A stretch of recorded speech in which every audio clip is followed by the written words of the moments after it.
4, energy, 3, 2, 1.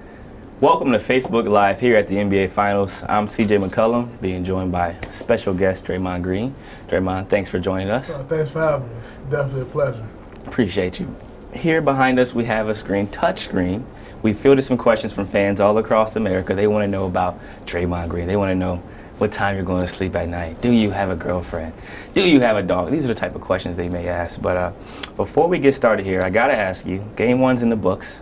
You got the victory. You played well. How are you feeling right now, man? It's a great feeling, to know that we started off the series the right way and just getting a win. I don't think we played as nearly as good as we can play, but, to be up 1-0 after the way we played, the start that we got off to, and LeBron scoring 44, 45 points, and we're sitting here up 1-0. That's great because I know there's a lot of things we can do better. We're going to shoot the ball better. There's so many more things that we can do. So, it's a good feeling sitting here 1-0, but also knowing that Game 2 is probably the most important of the series. Yeah, that's good. You guys protected home court. You have one of the best home courts I've seen in the NBA, so I'm sure your fans are delighted you were able to come away with the win. Absolutely. Let's get this first question up. Martell C. How do you not let the big stage moment of playing in the NBA Finals affect your play?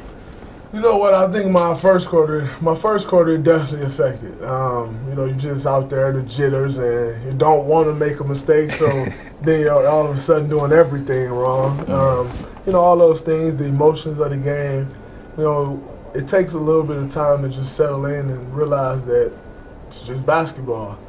But, it took me a little while, and once I came out after the first quarter, you're able to sit down, take a deep breath and just collect yourself. And then I was better after that, but I can't say that I was very good with dealing with the emotions and the jitters of the game in the first quarter at all. Yeah, I was telling people, I texted Dame, like, man, this is ridiculous. The fans are jumping. I was kind of nervous, and I wasn't even playing. I was like, they gotta be feeling some type of way. But yeah, it's crazy. Man. Let's move on to the next question. Tom H. What goes on in your head when you're guarding LeBron?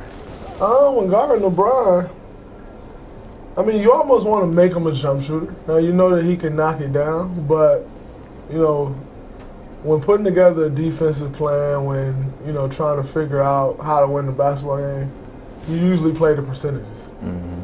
LeBron shooting the jump shot percentage is way less than him getting in the paint and getting to the rim. I think he's shooting like 60-some% at the rim throughout the course of the playoffs. So, you want to try to make him take tough shots. And the thing with LeBron, and most people will probably think I'm crazy when saying it, but you don't want to body him as much as you may body someone else that you're guarding, because that's what he's looking for. He's looking for the contact. He almost uses that as rhythm. Mm-hmm. So you want to kind of give him a little space, and then at some point you're going to have to put a body on him, but just trying to fight with him the entire possession, that's what he feeds off of, and that really gets him going. So you kind of got to pick and choose your spots and just know that you got to stay between him and the rim and just try to make him shoot over. It's kind of reverse psychology. You guys, I see you baiting him in jump shots, talking to him a little bit, give him a little space. Absolutely. He can hit them. He hit some of them last night, but him dunking and him shooting a jump shot,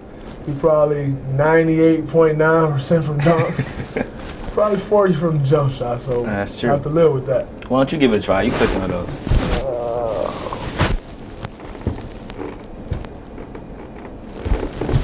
Draymond, which teammate have you learned from the most this year about the game, and how?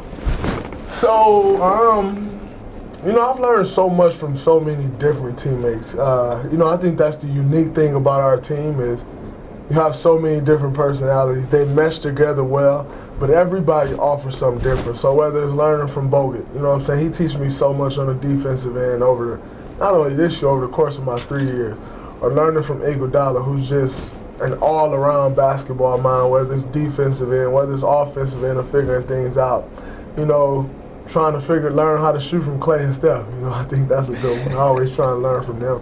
Or Barbosa, just, he's kind of been in this offense before when he was with the Suns. So learning different stuff from him, hey, in this position, Amari used to do this. So you should do that. This will get somebody else this shot. So learning from him as well. Learning from all those guys. Just pick different things from different people. You can see the versatility in your game. You're able to knock down jump shots now, and you're one of the guys on your team who's able to make the extra pass along with Bogut. I think that's what separates you guys from a lot of teams in the NBA is your bigs know how to pass. Absolutely, that definitely helped us, and with the shooters as well. You know, with the shooters out there that we have, you know, to be able to find those, they open everything up. So you get into them with a half inch of space, and they can get the shot off. Bottoms. Yeah. Let's see what she's talking about. Who have you modeled your game after? So, you know, growing up, I used to watch so many different people and just try to put it all together. So whether it was, you know, watching some of the things that LeBron did, or watching a Carmelo, or watching a Charles Barkley, or watching a Dennis Rodman, you know, watching a Paul Millsap, and just trying to figure out how to put a bunch of things together. You know, one thing that I have to really rely on is my versatility. Because, you know, I'm not the strongest, I'm not the fastest, I'm definitely not the highest jumping guy. So, you know, those are some of the things that I had to do, is just try to put a bunch of different things together and take stuff from everybody's game. So there's a ton of guys, so I have to give a lot of credit to that I just watch film on. Boris Diaw, I watch a lot of film on and see how he do, what angles he take, and how he get everybody else involved. Yeah, you can see the development from years 1 to 2 and 2 to 3. All right, click. See what my guy's talking about right here. Gregory S. If you weren't a professional NBA player, what profession would you pursue? I mean, now, if I were now, I would. But after learning, being in the NBA, you know, I want to get into the tech world and the real estate world. But before making it to the NBA, you know, I wasn't sure what I want to do, but I just want to do something with basketball, whether it's coaching, front office, and I still don't really have it figured out. But coaching, front office, like analyst or something like that, something that just keep me around the game. I love basketball so much and just don't want to be removed from it. So just something to keep me around the game. Yeah, and that techie stuff would be good out here in San Francisco. Absolutely. But hey, I appreciate you coming on. Before I let you go, I gotta ask you, we have it up right now. We did a survey with fans all across the world. We asked them, what is the greatest single game performance in NBA Finals history? We have 4 listed. The winner right now is Michael Jordan. Flu game, 97 finals. You're in the finals right now. Are you gonna make a finals moment? And would Steph Curry, would be Clay, have the greatest finals moment ever? I mean, I think one of those moments are possible, especially with those guys. They can heat up so quick, so they can have one of those moments. I hope to see one, so I can say I was a part of it. But, you know, we shall see. Hopefully we'll need one of those moments. But if I have to look at these moments, I mean, you know, the Jordan thing was great. And, you know, that would probably be one of my, but I got to move this way because I'm biased, you know, so well, Magic, Spartan Dog, I got to roll with the Spartan Dog, so I'm going to roll with Magic 42 and the 85. They said that you would pick that. That's funny. I'm biased. Spartan Dog to the core. Hey, well, I appreciate you coming on, Draymond. Best of luck in game 2, man. Thanks for having me. Hey, Facebook Live, ladies and gentlemen, Draymond Green.